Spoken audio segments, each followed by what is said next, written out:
कोरोनाची लागण झाल्यास 5 दिवस विलगीकरणामध्ये राहण्याचा कोविड टास्क फोर्सचा सल्ला। राज्यातल्या कोरोनाच्या ऍक्टिव्ह रुग्णांची संख्या 862 वर। राम मांसाहारी होता, जितेंद्र आव्हाडांचा जावई शोध। अजित पवार गटाकडून आव्हाडांच्या ठाण्यातल्या घरासमोर निदर्शनं।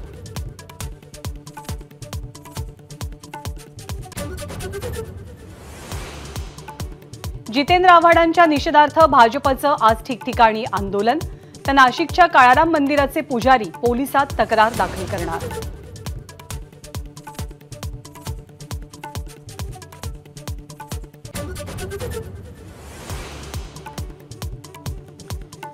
अयोध्येमधल्या राम मंदिरात आपण जाणार, आपल्याला निमंत्रणाची गरज नाही। अंगणवाडी सेविकांच्या आंदोलनात उद्धव ठाकरेंचं मोठं विधान। मुख्यमंत्र्यांसोबतच्या चर्चेनंतरही अंगणवाडी सेविका आंदोलनावर ठाम। चर्चा निष्फळ, मागण्या मान्य होईपर्यंत आंदोलन सुरू ठेवणार।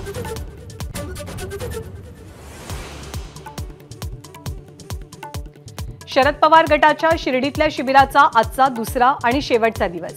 शरद पवारांसह सुप्रिया सुळे मार्गदर्शन करणार। आव्हाडांच्या वक्तव्याबद्दल काही बोलणार का याची उत्सुकता। मावळ लोकसभेच्या जागेवरनं महायुतीतला तिढा वाढला। मुख्यमंत्र्यांच्या सभेपूर्वी श्रीरंग बारणेंच्या उमेदवारीला सुनील शेळकेंचा विरोध।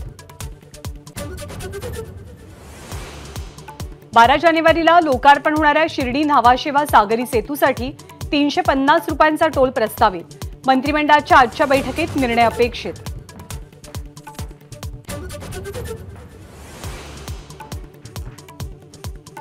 सायन्स स्टेशन समोरचा धारावी कनेक्टर पूल पाडण्याची तारीख आज जाहीर होणार। मुंबईकरांसमोर पुन्हा एकदा पूल बंदीचं संकट। राज्यभरातील शिक्षण संस्थाचालक 10वी-12वीच्या परीक्षांवर बहिष्कार टाकण्याच्या तयारीत। रखडलेली भरती आणि रखडलेल्या अनुदानासाठी संस्थाचालक आक्रमक।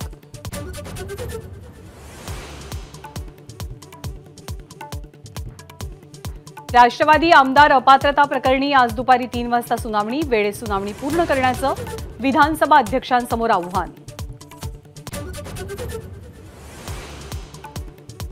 महाराष्ट्र राज्य मागासवर्ग आयोगाची आज बैठक। मराठा समाजाच्या मागासलेपणाच्या सर्व्हेचा आढावा घेणार।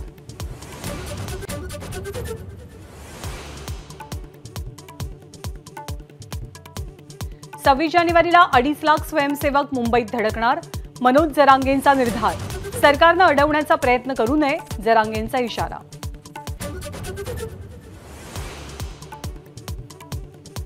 जिजाऊंचा जन्मोत्सव आठवड्याभरावर, मात्र जन्मस्थळाची दुरवस्था झाल्यामुळे जिजाऊंचे वंशज आक्रमक। डागडुजी केली नाही तर आंदोलनाचाही इशारा।